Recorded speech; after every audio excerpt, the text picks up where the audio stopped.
എല്ലാവർക്കും നമസ്കാരം. എല്ലാവർക്കും നമ്മുടെ ചാനലിലേക്ക് സ്വാഗതം കേട്ടോ. അപ്പൊ ഞാൻ എത്തിയിരിക്കുന്നത് ചെമ്പനീർ പൂവ് സീരിയലിന്റെ ഇനി വരുന്ന ഒരു സൂപ്പർ ഹിറ്റ് കഥയും ഒക്കെ ആയിട്ടാണ്. നേരെ നമുക്ക് ആ കഥയിലേക്ക് പോയാലോ. അങ്ങനെതാ നമ്മുടെ ചന്ദ്രമതി ആണെങ്കിൽ നേരെ ഉച്ചയാകാറായി. ഈ രേവതി ആണെങ്കിൽ എഴുന്നേക്കൊന്നുമില്ല, ഒരു പണിയൊന്നും ചെയ്യുന്നുമില്ല. അതെ, ഞങ്ങൾക്ക് എല്ലാവർക്കും ഒക്കെ വിശക്കും, മര്യാദക്ക് വന്ന് വല്ല ഭക്ഷണം ഉണ്ടാക്കെന്നും പറഞ്ഞ് രേവതിയുടെ മുറിയുടെ വാതിക്ക് ചെന്ന് നിൽക്കുകയാണ് ചന്ദ്ര. അപ്പം രേവതിക്ക് എന്തൊക്കെയോ ഒരു ക്ഷീണം ഉള്ളതായിട്ട് അവളുടെ മുഖത്ത് നിന്നും ചന്ദ്രയ്ക്ക് മനസ്സിലായി. എന്നാൽ കൂടി ഈ വീട്ടിലെ സകല ജോലികളും ചെയ്യേണ്ടത് നീയാണെന്നും പറഞ്ഞ് രേവതിയെ കിടക്കാൻ പോലും സമ്മതിക്കാതെ ചന്ദ്രമതി ദേഷ്യപ്പെടുത്തി എഴുന്നേപ്പിച്ചു വിടുകയാണ്. അപ്പതാ നമ്മുടെ രേവതി ആണെങ്കിൽ തീരെയും വയ്യ, കട്ടിലിൽ നിന്ന് എഴുന്നേക്കാൻ പോലും വയ്യാത്ത അവസ്ഥയിലാണ്. പിന്നെ അവൾ ആലോചിച്ചു, താൻ ഇവിടെ നിന്ന് എഴുന്നേറ്റില്ലെങ്കിൽ ഇന്ന് ഈ വീട്ടിലുള്ള എല്ലാവരും തന്നെ പട്ടിണിയായി പോവുമല്ലോ. അതുകൊണ്ട് വീട്ടിലെ ജോലികളൊക്കെ ചെയ്തേക്കാന്ന് വിചാരിച്ച് അവൾ പതുക്കെ എഴുന്നേറ്റു. അങ്ങനെ വീട്ടിൽ വേണ്ടുന്ന എല്ലാ ജോലികളും ചെയ്തു. പാവം, ശരിക്കും പറഞ്ഞാൽ ശരിക്കും തളർന്നു പോയി. അങ്ങനെ വിഷമിച്ച് വീണ്ടും വന്ന് കട്ടിലയിൽ കിടന്നു. അപ്പൊ ഈ സമയത്താണെങ്കിലും ചന്ദ്രമതി ഇതിനൊക്കെ ഓർഡർ ഇട്ടതിന് ശേഷം നേരെ റൂമിൽ പോയി ചാച്ചുമായിരുന്നു. ഒരു ഉറക്കമൊക്കെ കഴിഞ്ഞ് ചന്ദ്ര വരികയാണ്. ചേടാ, ഇവളെന്താ എന്നെ വിളിക്കാത്തത്? ഇത്രയും സമയമായിട്ടും ജോലികളൊന്നും തീർന്നില്ലേന്ന് വിചാരിച്ച് ചന്ദ്ര വീണ്ടും നമ്മുടെ രേവതിയെ തിരക്കി ഇറങ്ങി. അപ്പൊ നോക്കുമ്പോഴോ അവൾ അവളുടെ റൂമിൽ കിടന്ന് ഉറങ്ങുന്ന കാഴ്ചയാണ് കാണുന്നത്. എടി രേവതി, നിന്നോടല്ലേ ഞാൻ പറഞ്ഞത് എല്ലാ ജോലികളും തീർത്തോന്ന് ചോദിക്കുമ്പോൾ എൻ്റെ അമ്മ, ഞാൻ എല്ലാ ഭക്ഷണവും റെഡിയാക്കിയിട്ടുണ്ട്, അതെല്ലാം ആ ഡൈനിങ് ടേബിളിന്റെ നിരത്തിയും വെച്ചിട്ടുണ്ട്, അമ്മ പോയിരുന്ന് കഴിച്ചോന്ന് പറയാ.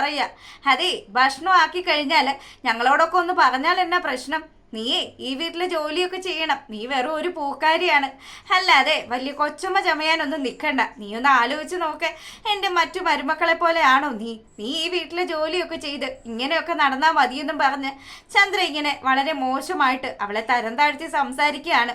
അപ്പം ദയവ് ചെയ്ത് എനിക്ക് വയ്യാതെ ഇരിക്കുകയാണമ്മ, ഇത്രയും വയ്യാത്ത അവസ്ഥയിലും ഞാൻ ഇതൊക്കെ ചെയ്യുന്നില്ലേ അമ്മ, ഒന്ന് സമാധാനപ്പെടുന്നും പറഞ്ഞ് രേവതി അവിടെ കിടന്നു.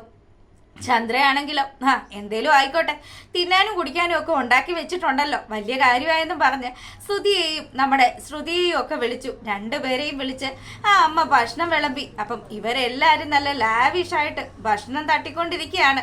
അപ്പം ഇത്രയും നേരമായിട്ടും നമ്മുടെ രേവതിയോട് ഒന്ന് കഴിക്കുന്നുണ്ടോന്നോ അല്ലെ മോളെ നിനക്കൊരു ഗ്ലാസ് വെള്ളം വേണമെന്നോ പോലും ചന്ദ്രമതി ചോദിച്ചിട്ടേ ഇല്ല. അങ്ങനെ അവർ കഴിച്ചുകൊണ്ട് നിൽക്കുന്ന സമയത്താണെങ്കിലോ സച്ചി അങ്ങോട്ടേക്ക് വരികയാണ്.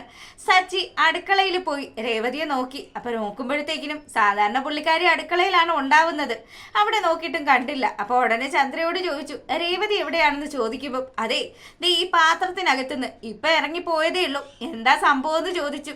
അപ്പൊ ചന്ദ്രയുടെ ഈ വർത്തമാനം കേട്ടതും സച്ചിക്ക് ദേഷ്യം വന്നു.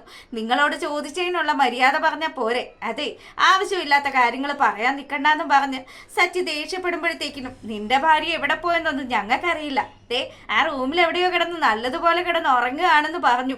അപ്പം ഈ സമയത്ത് ഇവൾക്ക് ഇങ്ങനെ ഒരു പതിവില്ലല്ലോ എന്ന് വിചാരിച്ച് നമ്മുടെ സച്ചി ആണെങ്കിൽ നേരെ റൂമിലേക്ക് ചെല്ലുമ്പോൾ കാണുന്ന കാഴ്ചയെന്ന് പറഞ്ഞാൽ തീരെയും വയ്യാതെ തളർന്നു കിടക്കുന്ന രേവതിയാണ്.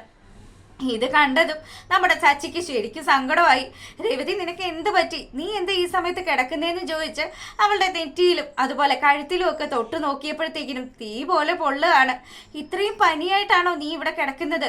ദേ ഇങ്ങോട്ട് എഴുന്നേറ്റ് എന്തെങ്കിലും ഇച്ചിരി വെള്ളമോ അല്ലെങ്കിൽ ഭക്ഷണമോ കഴിക്കുക, ഞാനേ പോയി മരുന്ന് വാങ്ങിച്ചിട്ട് വരാമെന്നും പറഞ്ഞ് സച്ചി ഇറങ്ങാൻ തുടങ്ങുമ്പോഴത്തേക്കിനും രേവതി പറഞ്ഞു, സാരമില്ലെന്നേ, ഇതൊക്കെ ഇടക്ക് വരുന്നതല്ലേ, ഞാൻ അഡ്ജസ്റ്റ് ചെയ്തോളാം, നിങ്ങൾ എന്തെങ്കിലും കഴിക്കുക, ഇപ്പോൾ ഓട്ടം കഴിഞ്ഞ് വന്നതല്ലേ എന്നും പറഞ്ഞ് അവളിങ്ങനെ പറയുമ്പോഴത്തേക്കിനും സച്ചിക്ക് സങ്കടമായി. സച്ചി ആണെങ്കിലോ നീ ഇവിടെ ഇരിക്കുക. അപ്പം പെട്ടെന്ന് തന്നെ ചന്ദ്രമതിയോട്, അതെ അവൾ അവിടെ സുഖിച്ചു കിടക്കുകയല്ല, അവൾക്ക് അവിടെ വയ്യാതെ കിടക്കുകയാണ്, നിങ്ങൾക്ക് മനസാക്ഷിയുണ്ടോ? നിങ്ങൾ എല്ലാവരും കൂടി ഇവിടെ ഇരുന്ന് വെട്ടി വിഴുങ്ങുകയാണ്, എന്നിട്ടും ഒരിച്ചിരി വെള്ളമോ അല്ലെങ്കിൽ ഇച്ചിരി ഭക്ഷണമോ എൻ്റെ ഭാര്യയ്ക്ക് കൊടുക്കാൻ നിങ്ങൾക്ക് തോന്നിയില്ലല്ലോ. ഇതൊക്കെ കേൾക്കുമ്പോൾ ചന്ദ്രമതി ആണെങ്കിലോ, അതെ നിന്റെ ഭാര്യയ്ക്ക് കൈയും കാലിനും ഒന്നും കുഴപ്പമൊന്നും ഇല്ലല്ലോ, അവൾക്ക് വേണമെങ്കിൽ വന്ന് വെള്ളം എടുത്ത് കുടിക്കാം അല്ലെങ്കിൽ ഭക്ഷണം എടുത്ത് കഴിക്കാം, ഞങ്ങൾ ഇവിടെ ഇരുന്ന് ഭക്ഷണം ആസ്വദിച്ച് കഴിക്കുന്നത് കണ്ടിട്ട് നിനക്ക് ദഹിക്കാഞ്ഞിട്ടല്ലേടാന്ന് ചോദിക്കുകയാണ്. നിങ്ങളല്ലേലും ഇങ്ങനെ തന്നെയാണ്, അല്ല ശരിക്കും പറ ഇന്ന് ആരാ ഭക്ഷണം ഉണ്ടാക്കിയതെന്ന് ചോദിക്കുമ്പോഴത്തേക്കിനും ചന്ദ്രയും ശ്രുതിയും ഒന്നും ഒരക്ഷരം പോലും മിണ്ടിയില്ല. സച്ചിക്ക് കാര്യം പിടികിട്ടി. എല്ലാം ഈ വയ്യാകിയൊക്കെ വെച്ചുകൊണ്ട് നമ്മുടെ രേവതി തന്നെ ചെയ്തതാണെന്ന് മനസ്സിലായി. വെട്ടി വിഴുങ്ങിക്കോ, എൻ്റെ ഭാര്യ കഷ്ടപ്പെട്ടതല്ലേ, നിങ്ങൾക്ക് കൊണ്ട് ഇതൊക്കെ പറ്റുള്ളൂ എന്നും പറഞ്ഞ് സച്ചി ദേഷ്യപ്പെട്ട് അവിടുന്ന് പോവുക. അങ്ങനെ നമ്മുടെ സച്ചിയാണെങ്കിലോ രേവതിക്ക് വേണ്ടിയിട്ട് ചില പൊടിക്കൈകളൊക്കെ ചെയ്യാൻ തുടങ്ങുകയാണ്. എത്രയും പെട്ടെന്ന് തന്നെ മാറണമല്ലോ. തൻ്റെ അച്ഛമ്മ പറഞ്ഞു തന്ന ചില നാട്ടുവൈദ്യങ്ങളൊക്കെ നമ്മുടെ സച്ചിക്ക് നല്ല വശമുണ്ട്. ഓർക്കുന്നുണ്ടല്ലോ, നമ്മുടെ രേവതിക്ക് ആ വണ്ടി കയറിയ സമയത്ത് നമ്മുടെ സച്ചി കാലിൽ പച്ചമരുന്ന് പിഴിഞ്ഞൊഴിച്ചായിരുന്നല്ലോ. അതുപോലെയുള്ള ചില പൊടിക്കൈകളൊക്കെ പുള്ളിക്കാരന് നല്ല വശമാണ്. അങ്ങനെ നമ്മുടെ സച്ചിയാണെങ്കിലോ അടുക്കളയിൽ കയറി കഷായം ഉണ്ടാക്കാനുള്ള പുറപ്പാടിലാണ്. അപ്പം സച്ചി അടുക്കളയിലേക്ക് പോകുന്നത് കണ്ടതും രേവതിക്ക് ആ കട്ടിലിൽ കിടക്കാൻ പറ്റില്ലല്ലോ. അവള് പതുക്കെ അവിടെ നിന്ന് എഴുന്നേറ്റു നേരെ കിച്ചണിലേക്ക് പോവാണ്. അപ്പോഴും അവിടെ ഇരുന്ന് നമ്മുടെ ബാക്കിയുള്ള ടീംസ് എല്ലാവരും കൂടി ഭക്ഷണം തട്ടിക്കൊണ്ടേയിരിക്കുകയാണ്. അങ്ങനെ സച്ചിയുടെ അടുത്ത് ചെന്നു. അല്ല, ഇത് എന്താ ചെയ്യാൻ പോകുന്നത്? ഞാൻ ഒരു കഷായം ഉണ്ടാക്കാൻ പോവാണ്. എൻ്റെ അച്ഛമ്മ എന്നെ പഠിപ്പിച്ചതാണ്. നിന്റെ ഈ പനിയൊക്കെ ഉണ്ടല്ലോ, പമ്പ കിടക്കും മോളെ. ഞാൻ വലിയ വൈദ്യനാണ് എന്നൊക്കെ പറഞ്ഞ് സച്ചി കുറച്ച് പച്ചിലയും സാധനങ്ങളും ഒക്കെ കൊണ്ട് ചായ ഉണ്ടാക്കുകയാണ്. അപ്പൊ ഈ കഷായമൊക്കെ കണ്ടു കഴിയുമ്പോൾ രേവതി പറയുന്നുണ്ട്, നിങ്ങൾ അങ്ങ് മാറി നിൽക്ക്, ഞാൻ ചെയ്തു തരാം. അതൊന്നും പറഞ്ഞാൽ പറ്റില്ല, ഇന്ന് ഞാൻ എൻ്റെ കൈകൊണ്ട് നിനക്ക് തന്നെ ഉണ്ടാക്കി തരുമെന്നും പറഞ്ഞ് രേവതി അവിടെ ആ കസേരയിൽ പിടിച്ചിരുത്തി.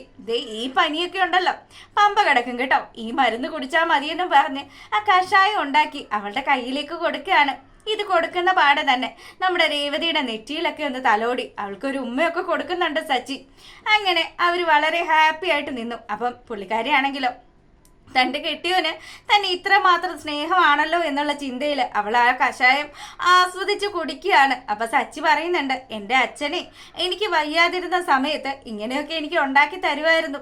അച്ഛൻ അച്ഛമ്മയുടെ അടുത്ത് പോയത് കൊണ്ടാണ്, അല്ലെങ്കിൽ അച്ഛനും കഷായം ഉണ്ടാക്കാൻ കൂടിയനെ എന്നൊക്കെ പറഞ്ഞ് സച്ചി ഇങ്ങനെ അച്ഛനെക്കുറിച്ച് പറയുക. അപ്പം രേവതി സച്ചിയുടെ നന്മയൊക്കെ കണ്ട് അവനെ ഒരുപാട് അങ്ങ് സ്നേഹിക്കുകയാണ്. ഇത്രയും നല്ല ഒരുത്തനെയാണല്ലോ താൻ ഇത്രയും കാലവും മനസ്സിലാക്കാതെയൊക്കെ ഇരുന്നത് എന്നൊക്കെ ആലോചിക്കുമ്പോൾ ശരിക്കും പറഞ്ഞാൽ അവൾക്ക് സങ്കടവും ഉണ്ട്. അങ്ങനെ സച്ചിയെ കുറിച്ച് ആലോചിച്ച് നിൽക്കുന്ന നമ്മുടെ രേവതിയെ കാണിച്ചുകൊണ്ടാണ് ആ എപ്പിസോഡ് വൈൻഡപ്പ് ആകുന്നത്. അപ്പം എപ്പോഴും പറയുന്നത് പോലെ തന്നെ നിങ്ങൾക്ക് എൻ്റെ ചാനൽ ഇഷ്ടപ്പെടുകയാണെങ്കിൽ സബ്സ്ക്രൈബ് ചെയ്യാൻ മറക്കരുത് കേട്ടോ. അപ്പം എല്ലാവർക്കും നല്ലൊരു ദിവസമൊക്കെ ആശംസിച്ചുകൊണ്ട് വീഡിയോ വൈൻഡപ്പ് ചെയ്യാണ്. താങ്ക്